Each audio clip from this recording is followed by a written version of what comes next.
What's up, YouTube? Today I got some online racing for you in Forza Horizon 4. Actually been a while since I've done commentary. I was kind of just experimenting with like different styles and just seeing if I could edit the video in a way where it wouldn't need commentary. So just trying some different things, just experimenting. But today I'm back with another commentary, kicking it off. As you see, we're in the international Jeep thing. Might as well just call this thing the International Brick, because it's basically a brick. We got the V10 swap in here. I think it is the Viper engine, if I'm not mistaken. So almost rolling it around that corner, down this nice hill here. Always a fun section when you got cars all around you. Very fast section there. And really no competition for the International Brick. So easily getting first place, no issues there. So we're going to go on to the next race here, starting in 9th place out of 11. So we've got our cards stacked against us here. Got a Shelby Daytona there, very good car, pretty much in all the classes. Up behind the Porsche, just going to out-drag him on the pavement here. A Porsche getting out-dragged by an International Brick. That's not something you see every day. That's one of the reasons why I love Forza. You can pretty much take whatever car you want, drop a big-ass engine in it, and just smoke anything. So here we are up in first already as we approach the next corner here. Gonna go through the grass, kind of gonna freeze up there, not quite sure what I wanted to do, and gonna end up in a tree as a result. But not all is bad. We're going to see if this thing actually has what it takes to get back into first. It's one thing to get up in first on a straightaway, but it's another thing to catch back up and regain first position after a crash. So here we are in a three-way battle between the little Beetle thing, the little off-road Beetle, and a Jaguar SUV. Now, I give that guy props for using that Beetle, because I like to use stupid cars, and even that is something that I won't touch.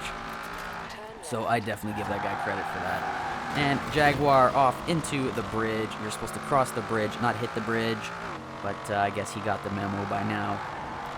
So here we are in first place. Gonna see how this thing handles these long corners here. Typically, these off-road vehicles don't do so well on this section here with these corners. But as you can see on the map, just pulling away from that Beetle like nobody's business. So here we are getting closer to the finish line. Just going to cut up into the grass so we can avoid those S-curves. And as you can see, the Beetle also cutting off a little bit farther than I did, although it seems like he may have taken a little bit better of a route. If I hit a tree, I'm definitely losing. So nice little battle, able to take first place once again in the International Brick. So pretty happy with that one. The International Brick gets my stamp of approval. And now we're going to try a real challenge, because that was definitely too easy. The Iron Knight. So a giant Volvo transport truck with a spoiler the size of a park bench. So definitely a real challenge on our hands here. I don't know why I do this to myself. I really don't. But I guess that's the price you gotta pay to be different. So around the first corner here, and total chaos, as is typical Forza. No news there. And because of that, managing to get up into second place behind the Alfa Romeo, another try-hard car. So the torque on this thing just rockets it up to 150 miles an hour, and right on the heels of my teammate. Gotta nurse this thing through the corners.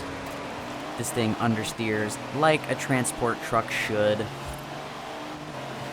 and accelerates like a madman once you're able to put the power down. So this thing is rear-wheel drive, so it does spin the tires a lot in second and third gear, but once you get going, this thing accelerates like crazy. So up into first place, but unfortunately going off the road a little bit and then just getting sucked away by the grass.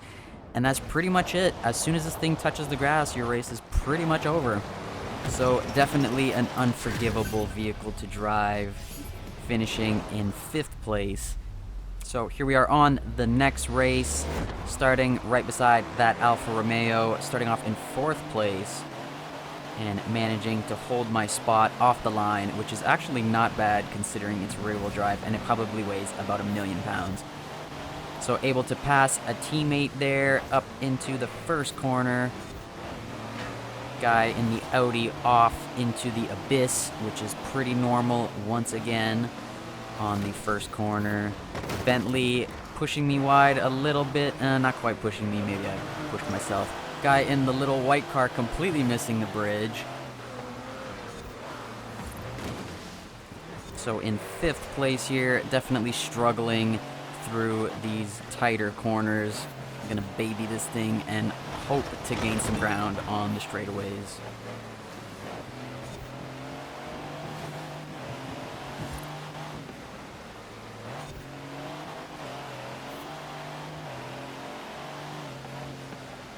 So not really making much progress here, sliding through these corners a little bit. Guy in 6th place, keeping up pretty well. So gaining on these guys a little bit, it seems, as we get to the S-curves here. Gonna see how much torque we can put out on these little straightaways compared to the other guys. Catching up again just by a little bit and then having to nurse the truck through the actual corner.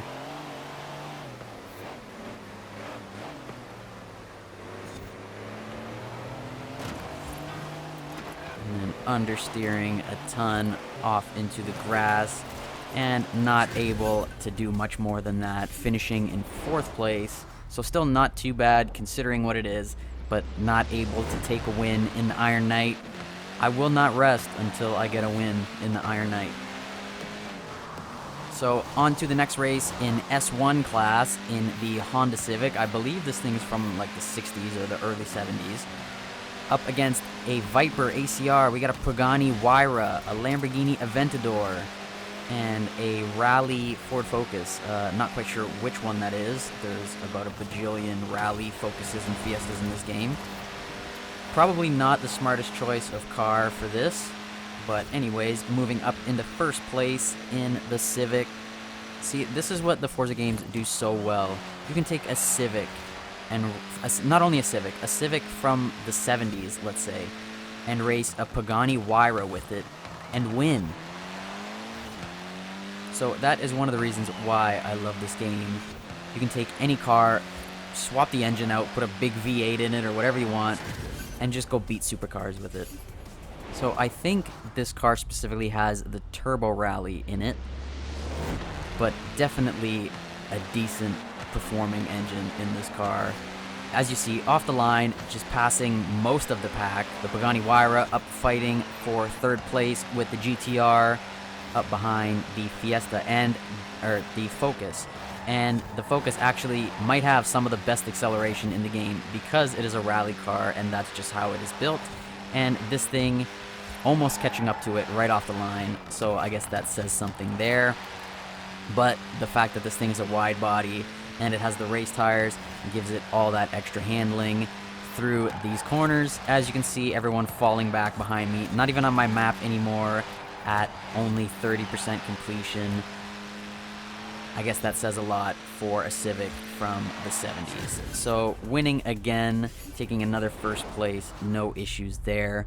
Gonna move on to the next race. We are in A class. We got a winter rally.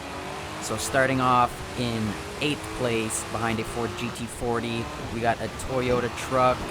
We got Farmer Dan in the Escort, I believe. Got a Ferrari there. So able to get up into 3rd place already. Not bad so far. And just going to understeer like crazy and go straight into the wall. But actually not too bad because you have to slow down for this corner anyways. So not losing too much time. So up into 2nd place. As typical, early on in the race, you saw everyone go into the wall. So I was actually able to benefit from it. And we have a guy here in the Toyota truck, another try-hard vehicle, who has decided to join the dark side and become a rammer.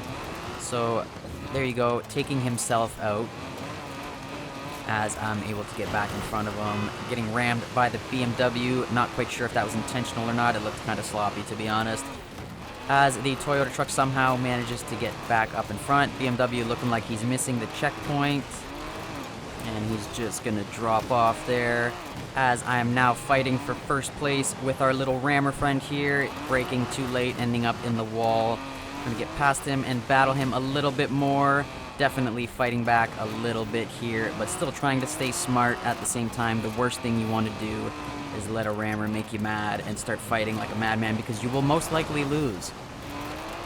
So the best tactic, in my experience, is to play it cool, play it safe, stay behind them if you have to, and wait for them to make a mistake. That's when you make your move, and pray to God that you're able to stay in front of them and actually put some distance between the two of you.